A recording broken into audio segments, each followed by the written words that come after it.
자, 그럼 다음 곳으로 어디로 넘어가야 되죠? 네, 그리고 역시 그 하노이 구시가인데 요 하노이 구시가의 그 36길, 영어로 하면 36 스트리트라고 있어요. 근데 여기가 어떻게 보면 하노이의 정말 영혼이고 네. 하노이의 중심이라고 할 수가 있습니다. 하노이의 구시가인데 그 우리나라로 따지면은 뭐 인사동 정도가 될까요? 근데 인사동하고는 또 비교할 수가 없고 그 호안끼암 그 환검 호수, 호안끼암 그 호수 또 바로 옆입니다. 찾아가기도 쉬워요. 바로 옆에. 네. 그럼 36 스트리트면은 네. 그 거리가 36개가 있다는 거예요? 그렇습니다. 뭐 공부를 좀 하고 오셨어요? 어떻게 뭐 이렇게 점점 그 내공이 공부 안 해도 이름이 36인데 딱 알겠는데요? 네, 네, 그렇습니다. 되게 많은데 그거 되게 복잡할 것 같은데요, 그러면? 네, 이게 복잡한데 네. 여기도 나름대로 혼돈의 미학이 있고요. 네. 그 정돈의 미학도 있고 네. 36개의 그 거리가 이렇게 있습니다. 거리가 있는데 이게 이제 그 리왕조가 탕농 그러니까 하노이죠. 이 하노이를 건설한 11세기부터 형성된 지역입니다. 진정한 구시가고요. 그래서 여기에 요 거리에 그 36 스트리트 여기에 그 전국적으로 그 유명한 그 장인들이 모여서 여기서 이제 그 궁궐로 들어가는 황제한테 진상을 하는 그런 그 물건들을 각기 다른 물건이겠죠. 각기 다른 그런 제품들을 만들어서 이렇게 그 궁궐로 보냈다라고 해요. 그래서 이제 그 이곳이 36 스트리트이 그 굉장히 역사와 전통을 자랑하는 그런 구시가지 핵심이라고 할 수가 있습니다. 장인들이 이렇게 많이 보면 장인 거리네요. 그렇죠. 장인 거리라고 할 수가 있습니다. 야, 쇼핑할 거 굉장히 많을 것 같은데 그럼 그 거리에서 뭐 혼돈의 미학이 또 있다는데 네. 어떻게 뭘 찾아야 됩니까? 이게 그 저도 여기서 길을 잊어버려가지고 뭐 그냥 갔던데 또 가고 왔더니 뭐 본 곳 또 있고 그래서 뭐 사실 어린애 같았으면 벌써 미화됐을 겁니다. 근데 제가 뭐 이걸 겨우 찾았는데 맨 처음에는 막 미로같이 막 얽히고 설키고 뭐 있어서 정말 힘들었는데 나중에 보니까 이게 미학이 있는 게 이게 정돈의 미학이 있는 게 이 거리 이름을 잘 보면 이 항자가 붙어 있어요. 항자가 무슨 뜻이죠? 항이라고 하는 것은 어떤 상품을 뜻합니다. 항자는 상품을 뜻하는데 예를 들어서 뭐 이제 항꽈시다. 그러면 이제 그 제기용품, 제사용품 그런 것을 만드는 거리가 되겠고 또 항박 뭐 이렇게 되면 그다음 금은방 거리가 이렇게 되는 것이고요. 항가이 그럼 뭐 잡동사니를 파는 그런 거리가 되는 거고 항마 그러면 이제 종이를 팔던 그런 거리고 또 이제 술도 팔았겠죠. 술과 그래서 항저이 그러면 커피와 술을 파는 거리입니다. 대충 뭐 이런 식입니다. 그러니까 항이라고 하는 게 공통 분모겠죠. 항자가 또 중요한 항자가 있죠. 항서 그렇습니다. 역시 박항서. 박항서 대한민국. 차오릅니다, 애국심이. 네, 박항서 감독이 괜히 항자가 들어간 게 아니네요. 이게 운명이네요, 이게. 운명입니다. 그래서 이 항자를 보고 이렇게 이게 여기가 길이구나, 여기 못 파는 거구나 그런 거를 보시면 또 의외로 또 이렇게 찾을 수가 있습니다. 박항서 감독, 제가 이게 참 직접적으로 연락은 못 드려도 이메일이라도 한번 보내고 싶네요. 답변이 왔으면 좋겠습니다. 네. 그럼 이런 곳에 딱 가보고 그 호수 주변을 좀 봤지 않습니까? 네. 또 뭘 봐야 될까요? 호수 주변에 이제 뭐 잠깐 뭐 시간이 계시면 호수 주변에 여행사가 많으니까 거기서 뭐 할롱베이 가실 분들은 뭐 협상을 통해서 할롱베이 프로그램 1~2박 제가 나중에 또 말씀드리겠지만 그런 여행사 통해서 1박 2일로 갔다 오셔도 되고요. 그런 거 있잖아요. 항상 박물관 말씀하셨었는데 그렇습니다. 이번엔 그런 거 없습니까? 예, 제가 그렇잖아요. 지금 막 이 말씀을 드리려고 했는데 그래요? 네. 어디에 가나 이제 박물관과 미술관이 있고 저는 이제 체질적으로 박물관과 미술관을 이제 꼭 보는 그런 사람입니다. 안 보면은 이제 항상 후회해요. 후회하는데 역사를 또 좋아하시니까. 그렇습니다. 여기 하노이에도 국립역사박물관이 있는데 여기는 정말 꼭 봐야 됩니다. 여기는 그 선사시대부터 현재의 베트남에 이르기까지를 그 연대기 순서로 섹션에 따라서 이렇게 구분을 해놨습니다. 그래서 문화재급으로 7,000점의 유물을 여기에 전시를 하고 있습니다. 그럼 되게 크겠어요. 우리 기준으로는 어떨지 모르겠지만 베트남 기준으로는 굉장히 크고요. 엄청나게 많죠. 7,000점이나 있군요. 그렇습니다. 7,000점이 있습니다. 그래서 그 베트남 중부에 들어섰던 아까 말씀드렸던 그 참파 왕국의 그 힌두교 문명의 그 유물들도 있고 이게 참 사실 굉장히 레어한 거죠. 그런 유물들도 있고 그리고 이 건물 자체가 또 굉장히 문화재입니다. 이 역사박물관 건물 자체가 네. 그 프랑스가 이제 베트남에 건설한 그 대표적인 식민지 건물입니다. 대표적인 그 식민지 건물이고 박물관이 예. 이 박물관 자체가 어떻게 보면은 그 프랑스의 총독 관저였고 또 영사관으로 쓰였고 또 이제 그 이후에 주인이 바뀌면서 여러 가지 이제 용도로 또 사용되고 또 이제 베트남이 또 독립을 하고 그러는 와중에 네. 그 지금 국립역사박물관 1985년도부터 지금의 국립역사박물관으로 사용되고 있습니다. 아주 오래되진 않았네요. 네, 아주 오래되진 않고. 30년 좀 넘었구나. 예, 그 전에는 이제 다른 뭐 영사관 이런 걸로 쓰였고. 근데 중요한 것은 뭐 7,000점의 그 유물이 기라성 같은 유물이 있다라고 하는 것이 중요한 거겠죠. 입장료는 얼마예요? 입장료는 그 4만 동입니다. 4만 예, 동이면 그럼... 간단하네요. 2,000원. 그렇습니다. 야, 진짜 저렴한데? 네, 저렴하죠. 네.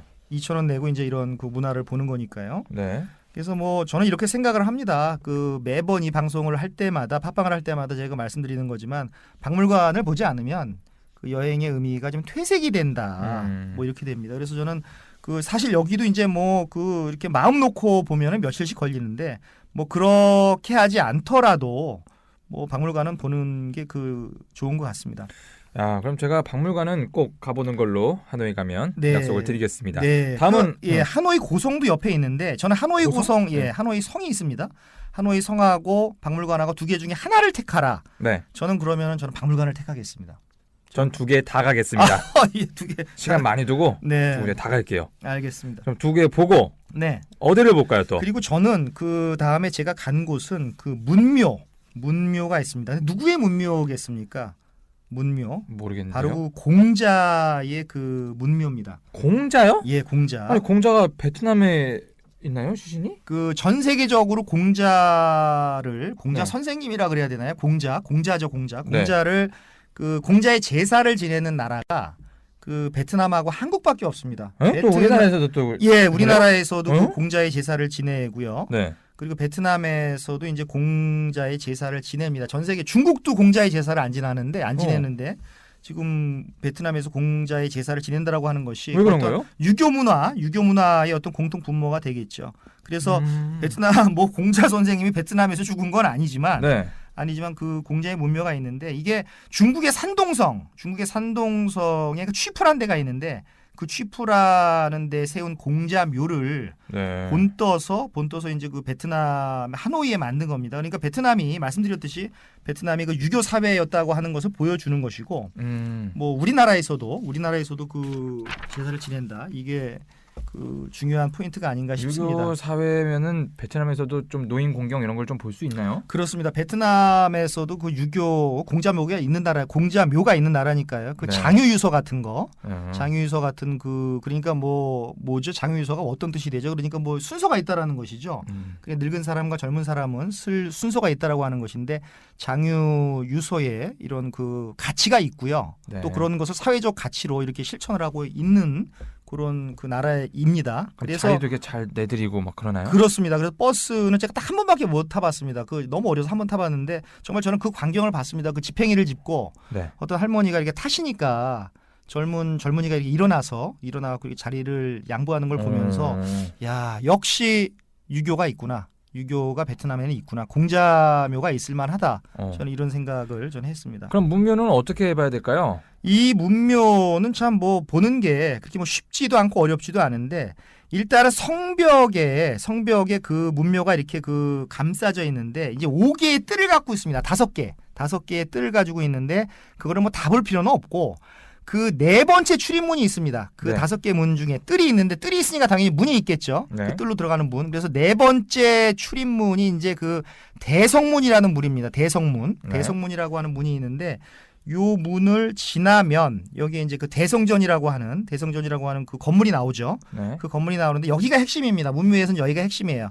그래서 이곳이 바로 요 대성전이 바로 공자를 모신 사당이고 여기에 그 공자의 그 제자셨던 그 증자님, 자사님, 맹자님, 뭐 안회님, 그냥 뭐 님자 뺍시다. 그냥 안회, 증자, 자사, 맹자 이런 분들을 이렇게 함께 이렇게 모셨다라고 합니다. 그래서 뭐 사학과 학생들은 베트남 역사를 전공하는 학생들은 여기 많이 오더라고요. 많이 오고 또 중국 역사를 중문과 학생들도 여기 와서 이 공자사당을 이렇게 보시는 걸 제가 많이 봤습니다.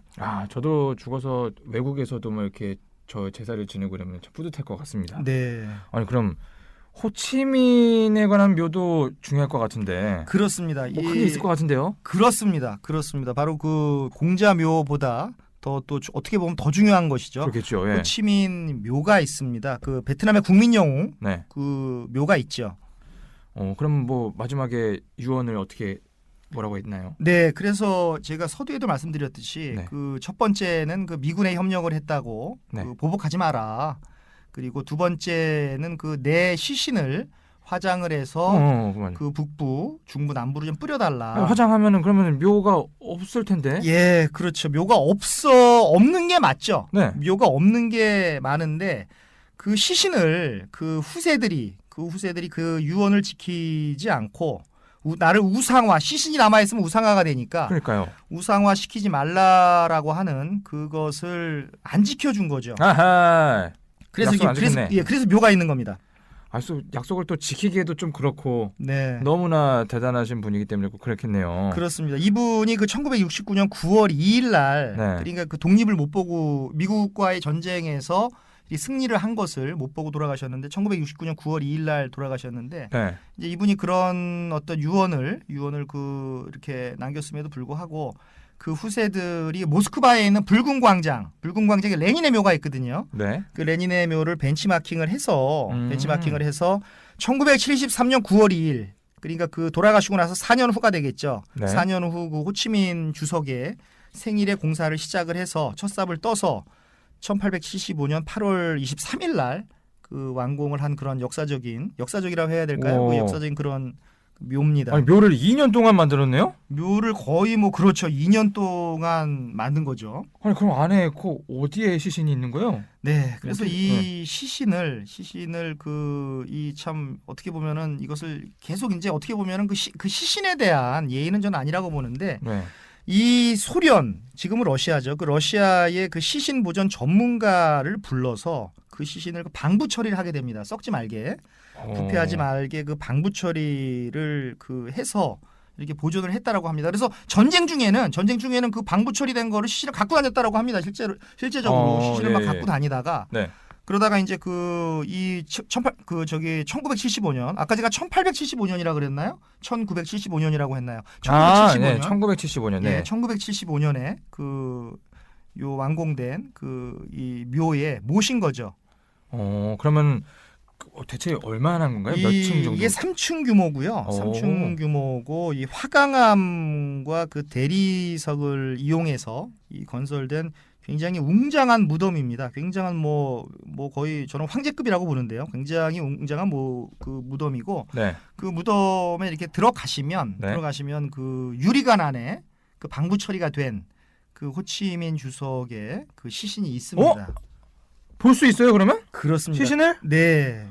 지금도 그러면은 그 모습 그대로 있는 거예요? 그렇습니다. 조금 무서운데. 예, 약간 좀 괴기스럽기도 하고 무섭기도 하는데 지금 돌아가신 지 벌써 40년이 넘었는데 지금도 이 상태가 그 시신의 상태가 되게 이렇게 좋은데요. 그것은 역시 매년 방부 처리를 그 러시아 전문가들이 와서 시신 관리를 한다라고 합니다. 여기서 정말 몇백만 불이 제가 알고 있기로는 이 시신을 보존하는데 1년에 그 몇백만 불이 드는데 우리나라 돈으로 하면 몇십억 되는 거죠. 이분을 내는데도 너무 존경하기 때문에 그 누구 하나 베트남 국민 누구 하나 여기에 대해서 이의를 제기하는 사람이 없다라고 합니다. 대단한 인물이네요. 그럼 시신 앞에 가는 건데도 뭔가 지켜야 할 예의 같은 게 있을까요? 그렇습니다. 여기서는 그 드레스 코드가 있고요. 드레스 코드가 있고 그 옷차림을 좀 신경을 써야 되고 이 반바지나 미니스커트나 이 소대 나시 그냥 나시라고 합시다. 이 나시 이런 옷은 안 되고 또 이렇게 주머니에 손을 넣고 들어가면 안 됩니다. 이렇게 우리가 그것도 안 돼요? 예, 손을 이렇게 넣고 들어가면 안 되고 그렇게 팔짱을 껴서도 안 됩니다. 팔짱을 끼면 누가 뭐라 해요? 예, 팔짱을 이렇게 이런 식으로 예를 들어서 팔짱을 끼게 되면 약간 거만하게 볼 수가 있죠. 그냥 예의인 거죠, 예의. 그렇죠. 그러니까 누가 뭐라 막 제재할 수 있는 법적인 그건 아니고. 아니 제재를 합니다. 진짜요? 예, 거기서 떠들면 와갖고 떠들지 말라 그러고. 사진 촬영은 당연히 안 되고요. 당연히 안 되고 거기서 이렇게 손 넣고 그러면 빼라 그러고 제재를 합니다. 야, 진짜 얼마나 대단한 인물인지 딱 느껴지네요. 그렇습니다. 바로 이 왜 호치민이 국부인지, 왜 그 베트남의 역사인지를 말해주는 그런 순간이 되겠습니다. 뭐 그런 제지하는데 전 처음 봤습니다. 그렇군요. 그럼 이런 것도 있고 또 저는 사진 찍을 만한 사진 못 찍는데 저는 아쉬워요. 그렇습니다. 사진 찍을 만한 뭐 예쁜 곳은 없습니까? 있습니다. 예, 있습니다. 우리가 그 지난번 시드니 편에서 그 오페라 하우스의 감동이 아직 식지 않았는데, 그렇죠. 식지 않았는데 그 이 하노이에도 그 뭐 시드니의 오페라 하우스만큼은 아니더라도 오페라 하우스가 있어요? 예, 오페라 하우스가 있습니다. 그 하노이 오페라 하우스가 있고 이 오페라 하우스가 조금 전에 말씀드렸던 국립역사박물관과 더불어서 하노이를 대표하는 그 식민지 시대의 그 건축물, 즉 영어로 하면 그 콜로니얼이 되겠죠. 콜로니얼 컨스트럭처의 어떤 컨스트럭션의 어떤 그 대명사가 될 수가 있겠고, 그 프랑스가 베트남을 지배하던 그 1911년도에 그 건설이 됐는데 지금은 이제 그 여기 앞에서 사진을 많이 찍습니다. 이게 포토 스팟이 돼갖고 그 파리의 오페라 하우스를 그대로 모방해서 옮겨놓은 거거든요. 그래서 그 예쁩니다. 여기서 사진을 많이 찍습니다. 그럼 베트남 안에 막 유럽 느낌이 많이 나겠어요. 유럽 느낌이 은근히 나죠. 프랑스의 느낌이 많이 나죠. 예, 굉장히 고풍스럽고 그리고 그 아치형의 문과 발코니 어떤 색이에요? 그리고 이제 노란색과 하얀색 요 두 가지 색으로 되어 있는데 노란색과 하얀색이 이렇게 조화를 이룬 그런 고풍스러운 건축물입니다. 100년이 넘었으니까요. 그래서 여기서 사진을 찍으면 굉장히 우아하게 나오는데 실제로 여기에 뭐 어쩔 때는 관광 시즌일 때는 줄을 서갖고 한 사람 지나가면 사진 찍고 뭐 그러는 모습도 제가 봤습니다. 그럼 얼마 내고 들어가야 돼요? 여기는 아쉽게도 콘서트가 열릴 때만 들어갈 수가 있고. 진짜요? 예, 그냥 평소에는 이게 못 들어갑니다. 그래서 뭐 가서 사진만 그 대문 앞에서 사진만 찍고 오고 이렇게 그러니까 입장료가 없는 거죠. 그러니까 콘서트가 있을 때만 딱 그 관계자만 딱 들어가고 그런 그냥 포토 스팟이라고 고르면 되겠습니다. 중심부에서 좀 가까운가요? 예, 그 호수에서 호안기엠 그 호수에서 5분이면 가니까요. 5분이면 가니까 이렇게 뭐 잠깐 사진 찍으러 5분 정도면 갔다 오시면 될 것 같습니다. 콘서트에 맞춰서 그냥 왔다 갔다 하면 되겠네요. 네. 자, 이제 좀 멀리도 좀 가보고 싶은데요. 그럼 호안기엠 그 주변만 말고 어디로 갈까요?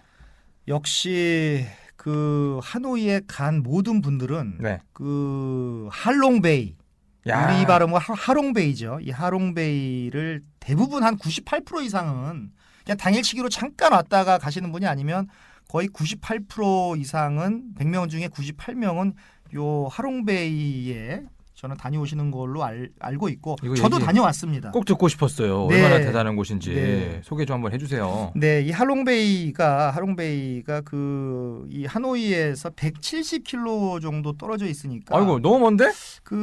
멀다면은 멀고 뭐 가깝다라고 하면 가까운 것인데 뭐 하루 정도만 더 투자를 하시면 하루면 그냥 다녀오실 수가 있거든요. 아니 일단 택시 타야 되잖아요. 그렇죠. 뭐 택시를 타고 가면은 뭐.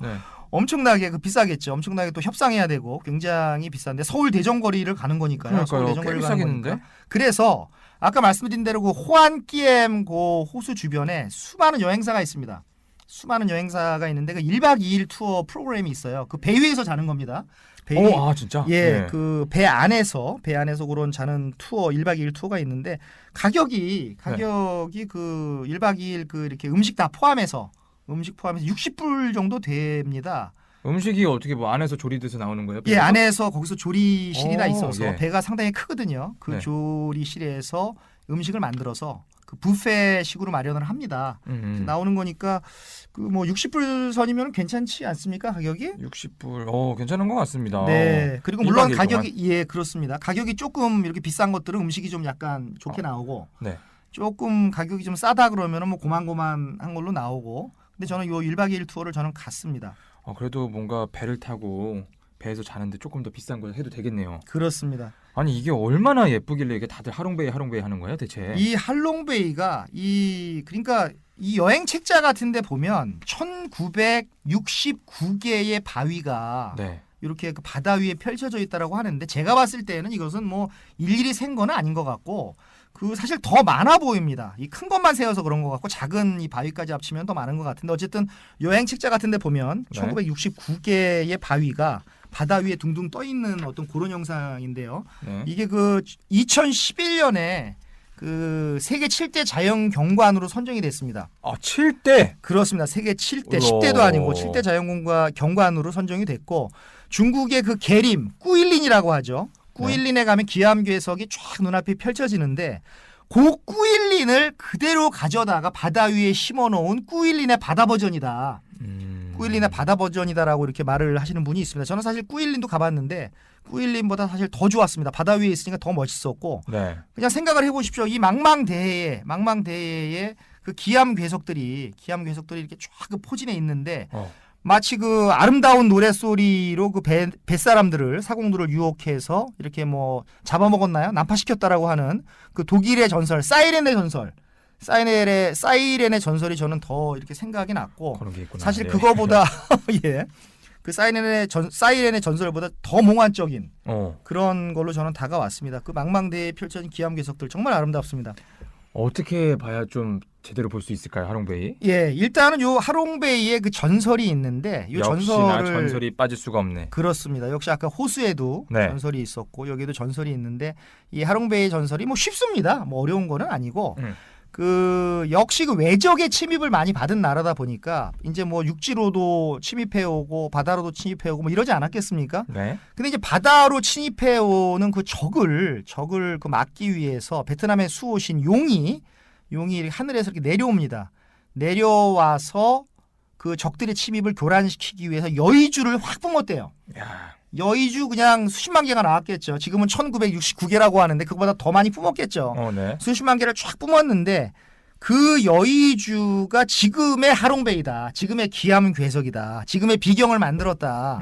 그래서 하롱이 하용입니다. 하용. 용이 내려왔다. 아. 예, 그게 바로 이제 하롱. 그게 이제 베이. 내릴 그 아래 하자에 내려올 하자에 용용자를 써가지고요. 네. 그게 이제 그 할롱이 된 것이죠. 자 보면 아시아는 용 좋아해요. 아, 그렇죠. 용 진짜 좋아하는 것 같습니다. 그 만화도 있잖아요. 드래곤볼. 아, 그렇습니다. 드래곤볼 7개 딱 모으면은 소원 빌어주고 소원 들어주고 하는데 이거는 뭐 2,000 몇 개, 뭐 10만 개, 100만 개 엄청 많겠네요. 그렇습니다. 한참 걸리겠어요. 소원 하나 드는데. 그래서 그래서 저는 이제 이 침실이 완비된 배를 타고 이제 그 여기를 갔는데 그 정말 용을 보는 듯한 조금 전에 말씀하신 그 드래곤볼을 보는 듯한 뭐 그런 정말 그 환각까지 제가 느꼈습니다. 소원도 비셨습니까? 소원도 제가 많이 빌었죠. 아, 거기서? 예. 경관이 좋으면은 소원을 빌게 되더라고요. 그렇습니다. 뭔가 이루어질 것 같고. 어떤 분들은 경관이 좋다고 담배를 피는데 여기서는 담배는 금연이고요. 담배는 절대 금연이고 배위이기 때문에 담배 피시면 큰일 나고. 그리고 또 이제 그 하롱베이가 세계 7대 자연경관이기 때문에 담배를 피시고 혹여 담배를 안 막아요?